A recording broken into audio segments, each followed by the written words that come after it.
A Polícia Federal lamenta informar que Luiz Felipe Machado de Moraes Mourão, um dos presos na Operação Compliance Zero, deflagrada hoje, atentou contra a própria vida enquanto se encontrava sob custódia da instituição na Superintendência Regional da Polícia Federal em Minas Gerais. Ao tomarem conhecimento da situação, policiais federais que estavam no local prestaram socorro imediato, iniciando procedimentos de reanimação e acionando o serviço de atendimento móvel de urgência, o SAMU.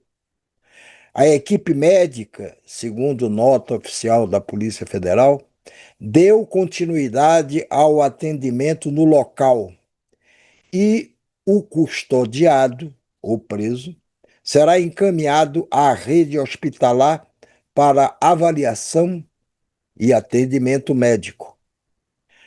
A Polícia Federal comunicou o ocorrido ao gabinete do ministro relator do Supremo Tribunal Federal, o ministro André Mendonça, e entregará todos os registros em vídeo que demonstram a dinâmica do ocorrido.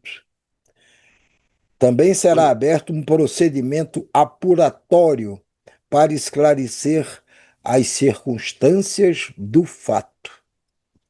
E aí, Guga?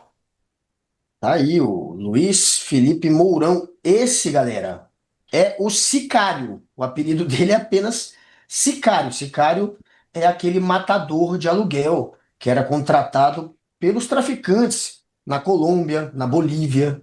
Aquele pessoal que matava pro Escobar.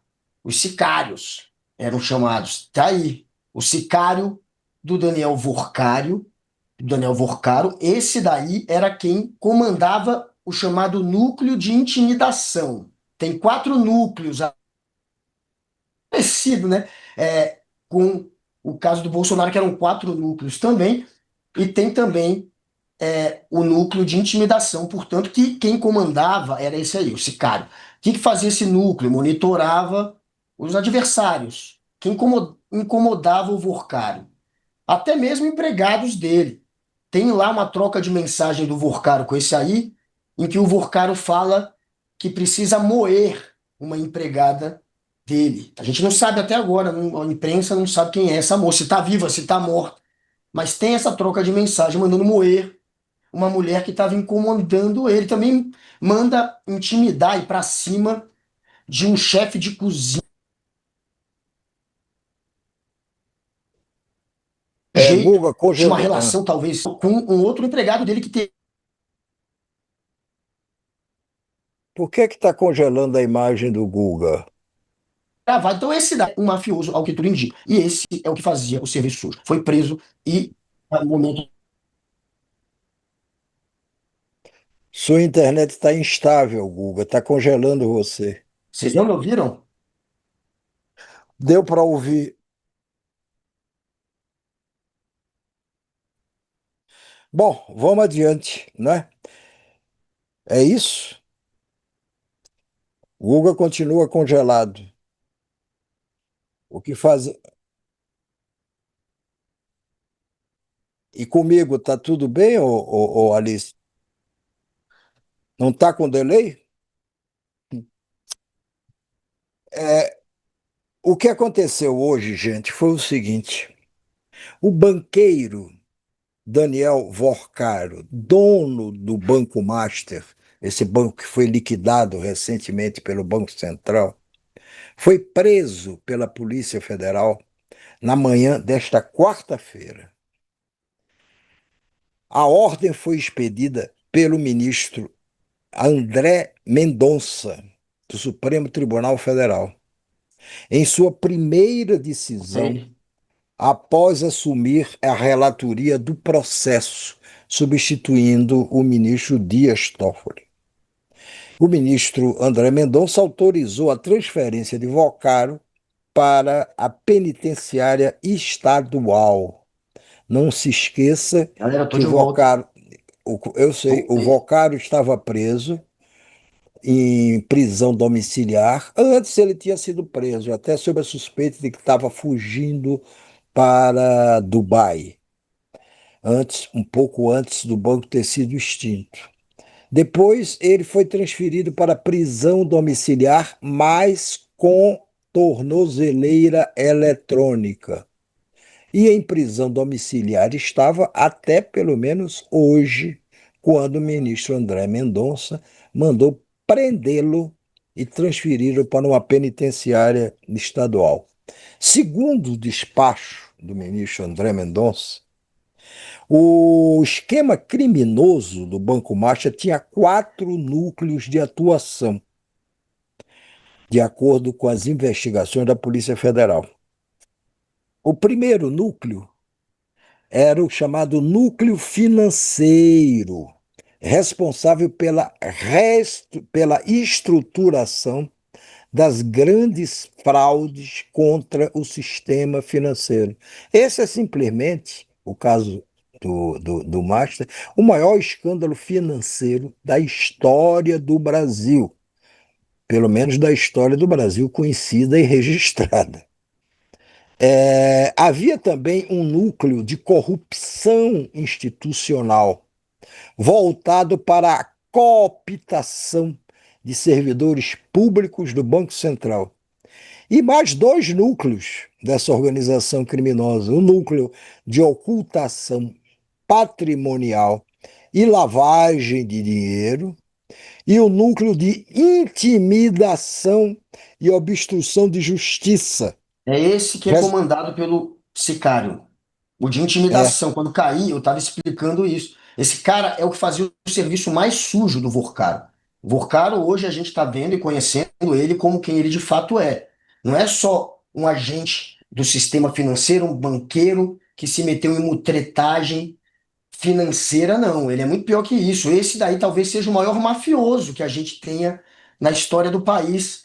Pior do que bicheiro, pior que qualquer coisa, porque esse realmente se infiltrou no sistema. E aí ele tem também o braço sujo que vai lá e bate, agride. E segundo mensagens do Vorcaro com o Luiz Felipe, esse que tentou se matar agora há pouco na Polícia Federal, o sicário, ele mandava, por exemplo, moer empregada que estava tretando com ele, mandou intimidar um outro empregado falando para atacar o namorado dele, que seria um chefe de cozinha, parece ser um namorado, a gente não tem certeza, mas parece que é isso pela leitura das mensagens, e manda atacar, portanto, um parceiro de um empregado dele. Ele manda ir atrás de jornalista, de quebrar dente de jornalista, manda ir atrás de pessoas que estão incomodando, monitorar, ele manda investigar vidas de pessoas que estão incomodando para difamar, para atacar e até mesmo ameaça de maneira física. Então é um sujeito que é um mafioso. É um cara que, se você lê isso, e essa peça chegou, o André Mendonça, como você está dizendo, foi quem mandou o pedido de prisão primeiro para a PGR. Chegou na PGR há 72 horas, há 3 dias, e a PGR não sabe se deve ou não ainda prender o Vorcaro. Falou que não teve tempo para decidir. Mesmo assim, o André Mendonça prendeu uma decisão monocrática que vai ter que ser avalizada pelos colegas do STF, mas agora ele está preso. E é muito estranho a PGR demorar tanto, até porque eu, como um completo idiota que não entendo tanto quanto o Gonê, quanto qualquer um da PGR, se eu leio que o cara tá ameaçando pessoas, que ele tem uma máfia, que ele tá contratando gente chamada sicário, que ele chama de sicário, não tem nem como escapar dessa. Ele chama o cara de sicário, manda moer pessoas. Tá lá a mensagem, que agora diz o Vorcaro que estão sendo mal interpretadas. Se eu passei do limite em alguma mensagem, foi figura de linguagem, ele veio com esse papinho ridículo, mas está ali ele contratando o sicário para até mesmo moer pessoas e bater em jornalista. Então, se eu sou um imbecil e leio isso e acho que tem que prender, imagina o PGR, que nada fez até agora. Então, o André Mendonça passou por cima dele e acabou ganhando crédito para a opinião pública como alguém que está peitando essa máfia. Pela essa primeira vez, PGE, André Mendonça ganhou algum crédito, não sei até quando vai durar. A gente sabe que ele também é um sujeito que tem algumas decisões polêmicas, mas hoje ele está bem na fita com a opinião pública. Estão aí, né, elevando ele à condição de quem está batendo de frente, pelo menos é o que parece, pelo menos por hora, com essa máfia do Vorcaro. Vamos ver se vai ser real isso. Essa PGR que o Guga citou agora é a Procuradoria-Geral da República. O procurador é o Paulo Gonet, que vai ter que se explicar, porque é que estava demorando há 72 horas para recomendar, avalizar ou não esse pedido de prisão.